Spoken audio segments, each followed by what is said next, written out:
E vem conferir a crítica do filme Peter Pan, De Volta à Terra do Nunca. E em 2002 chegava nos cinemas o filme Peter Pan 2, De Volta à Terra do Nunca. Filme esse que vem numa levada de filmes que a Disney estava fazendo para continuações, focadas em home video, ou seja, VHS e futuramente DVD e Blu-ray. Qual que era a ideia do filme? Qual que era a ideia da Disney nessa época? A ideia delas era entrar nesse mercado, porque ele era tão lucrativo ou até mais que o cinema em vários pontos. Muitos filmes lançavam e fizeram franquias só no home video. A Disney, percebendo isso, resolveu lançar as suas continuações, e Peter Pan De Volta à Terra do Nunca é uma delas, para home video. E por que é tão importante destacar isso? E sempre que eu fizer uma crítica de uma continuação de uma animação da Disney, eu vou destacar essa ideia do home video, que foi feito para home video. Porque acaba acontecendo que a qualidade é, obviamente, inferior ao produto original, e é o que você espera normalmente de uma qualidade Disney, de um selo de qualidade Disney. E Peter Pan De Volta à Terra do Nunca não foi algo diferente. É bem inferior em questão de animação e em questão de história, qualidade de história. Óbvio, eu até acho o Peter Pan De Volta à Terra do Nunca uma das continuações decentes que a Disney conseguiu fazer. Mas, como eu falei, não tem como negar que é inferior à animação de 53 e também é inferior a muitas outras animações que a Disney fez, começando pela parte da animação mesmo. Em 1953, quando lançou o primeiro filme do Peter Pan, ele era feito em 2D e as animações eram feitas de modo geral em 2D. E o dinheiro investido e o tempo investido para se fazer um filme de animação era muito grande. Você pode ver que existem várias animações da Disney, que existem curiosidades, dados, bastidores, que falam que alguma cena demorou meses ou até anos para ser feita, para mostrar a dificuldade de criar aquele 2D, criar aquela fluidez e aquele realismo que fez a animação ficar clássica.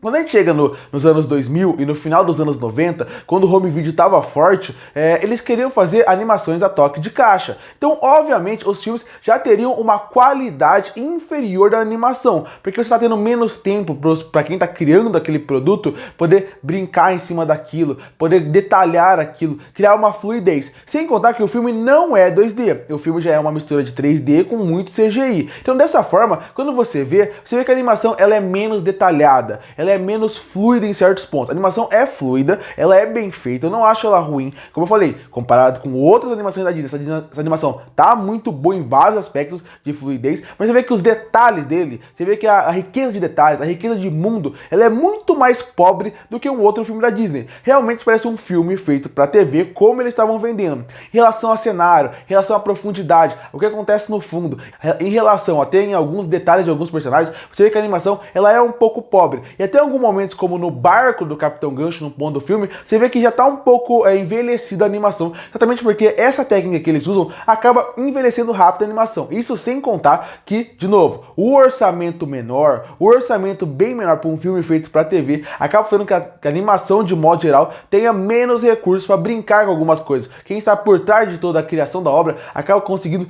brincar menos com algumas ideias que ele poderia ter para criar a animação. Então a animação não é ruim de Peter Pan De Volta à Terra do Nunca. Eu até acho que os personagens em si, eles são bem detalhados, eles têm um bom dinamismo em tela, porque acontece que muita animação que saiu em continuações, nem os personagens pareciam que tinham uma boa movimentação. Aqui, eles têm uma boa movimentação, eles conseguiam manter, por exemplo, o carisma dos personagens em relação a movimentação deles, que era muito importante, porque Peter Pan, diferente de muita animação da Disney, os personagens têm um pouco mais essa ideia do alívio cômico através de suas características físicas. E aqui a animação conseguiu manter isso, e manteram muito das cores bem mais, realmente mais chapadas em alguns momentos, mas mesmo assim funciona bem pro filme. De novo, não é uma animação fantástica, nem uma animação ruim, é uma animação mediana em vários pontos, e tem sim alguns aspectos que dá pra retirar daqui, que são acima da média até. Alguns momentos, algumas cenas que são acima da média, que funcionam muito bem. Inclusive, eu gosto muito da introdução do filme, quando eles fazem um flashback inteiro do que aconteceu no primeiro filme, através das nuvens. É uma cena muito boa, muito interessante,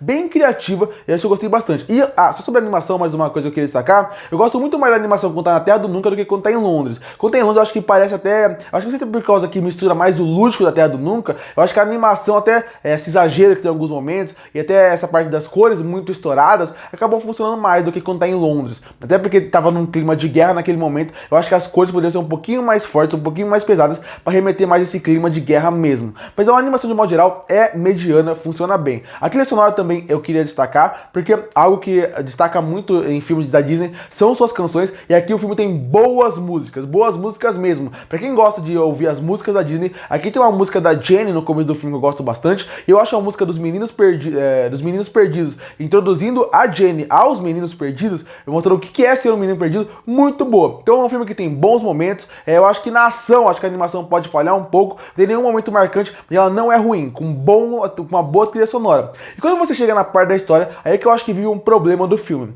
Eu acho que o Peter Pan, de modo geral, o universo do Peter Pan, o filme do Peter Pan, ele tem boas ideias e boas discussões que podem ser apresentadas sempre. E eu acho que essa continuação, ela começa no ponto certo. Porque quando o filme de 1953 saiu, a história se passava num momento da história mesmo, que você podia reparar que a ideia de que você tem que crescer muito rápido, você desde jovem tem que crescer, a Wendy no primeiro filme, ela já tinha que ser considerada uma adulta com 13, 14 anos, mesmo com a idade muito pequena. Aqui nesse filme se passa em outra época, e a discussão continua a mesma de uma forma muito interessante, que seria, o filme está em época de guerra. Então, já que a gente está em época de guerra, os sonhos praticamente não existem. As pessoas são mais tristes e elas nem pensam num sonho futuro, elas pensam no próximo dia. Então, esse começo de filme, essa ideia que eles apresentam de um clima de guerra, uma vida de guerra, que acaba destruindo a personagem da Jenny, fazendo com que ela perca os sonhos e até não seja mais aquela criança que ela deveria ser, é super interessante. Na hora de aprofundar nisso, eu acho que eles jogam um pouco de lado, eu acho que isso me incomoda um pouco. É um assunto muito interessante que poderia ser discutido aqui e eles jogam de lado.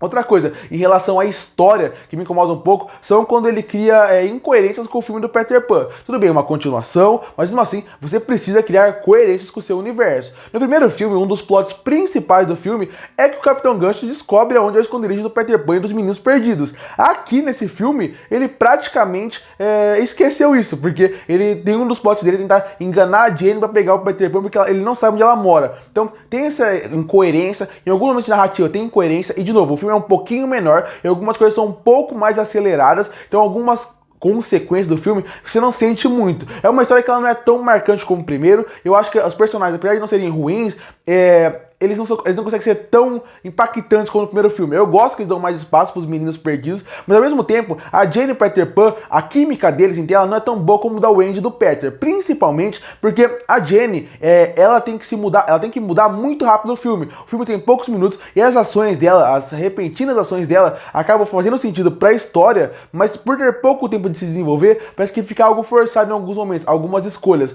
Você até acaba desculpando algumas coisas, aceitando, porque ela é uma criança, então dessa forma ela é mais inocente. Mas mesmo assim, eu acho que tem algumas ações que não me agradam muito, tem algumas sequências da história que eu acho que poderiam ser mais criativas, e o final do filme, de modo geral, ele não é ruim. A história, de modo geral, ela não é uma aventura ruim. Se você gosta de Peter Pan, ela é uma boa aventura do Peter Pan, mas ela tem incoerências que me incomodam, ela tem algumas pontos que eu acho que poderiam ser melhor explorados, e até a Jenny como Peter Pan poderiam colocar mais tempo deles juntos, para eles terem mais química e a gente sentir mais eles em tela. Mas mesmo assim, não é uma história ruim, é uma história que tem problemas, mas é só mediana, e em alguns pontos ela me incomoda assim. Mas como aventura, pensando no filme como aventura, ela não é uma história ruim. Concluindo, se você for assistir Peter Pan 2 de Volta pra Terra do Nunca, esperando uma grande continuação da Disney, um selo Disney de qualidade, obviamente você não vai encontrar aqui. Mas se você for com a expectativa que eu fui, assistindo desde que eu sou pequeno e revendo hoje em dia, você vai se divertir com o filme. Ele vai ser um filme mediano, que vai ter uma história com pontos bem fracos, mas uma aventura que funciona, e uma animação bem mediana com alguns pontos acima da média. Não é um filme ruim, é um filme que dá pra passar o tempo, uma boa aventura que não vai te marcar, não vai ser marcante, mas mesmo assim dá pra passar o tempo. E por isso que eu fecho o filme Peter Pan 2 de Volta pra Terra do Nunca com uma nota 6 de 10. Curte para fortalecer o canal, se inscreve para não perder os próximos vídeos. E aí, o que você acha de Peter Pan 2 de Volta pra Terra do Nunca? Qual é a sua continuação preferida dos filmes da Disney? Comenta aqui embaixo. Eu volto no próximo vídeo.